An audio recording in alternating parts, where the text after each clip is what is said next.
कौन किसके भाग्य का खा रहा है, वास्तव में यह कोई नहीं जानता। तो चलो एक कहानी सुनाते हैं।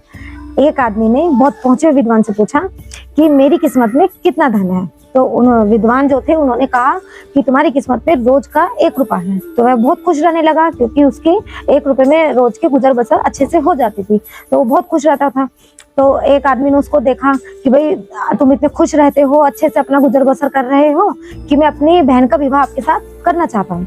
तो उसने कहा कि भाई मेरी रोज की कमाई 1 रुपया रोज की है, तो आपकी बहन को उसी में ही करना पड़ेगा सब कुछ। अगर इस बात के लिए तैयार हो तो ठीक है। तो उसने कहा ठीक है, मुझे रिश्ता मंजूर है। तो उसका रिश्ता हो गया। तो उस अगले दिन उसकी कमाई 11 रुपए हुई।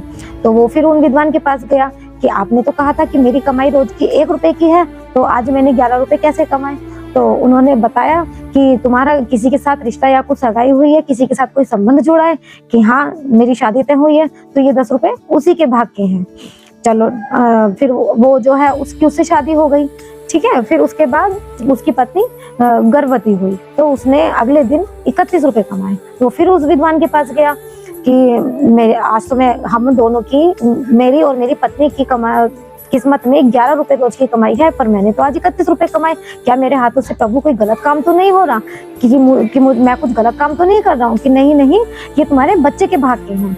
तो मनुष्य को उसके भाग का ही मिलता है।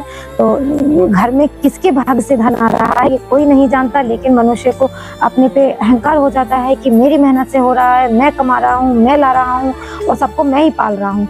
तो इसलिए घर में किसके भाग से आ रहा है कोई नहीं जानता। तो इसलिए मनुष्य को अपनी उपलब्धियों पे कभी अहंकार घमंड नहीं करना चाहिए। तो कहानी अच्छी लगी हो तो वीडियो को शेयर जरूर करें और कमेंट में बताइए। राधे राधे।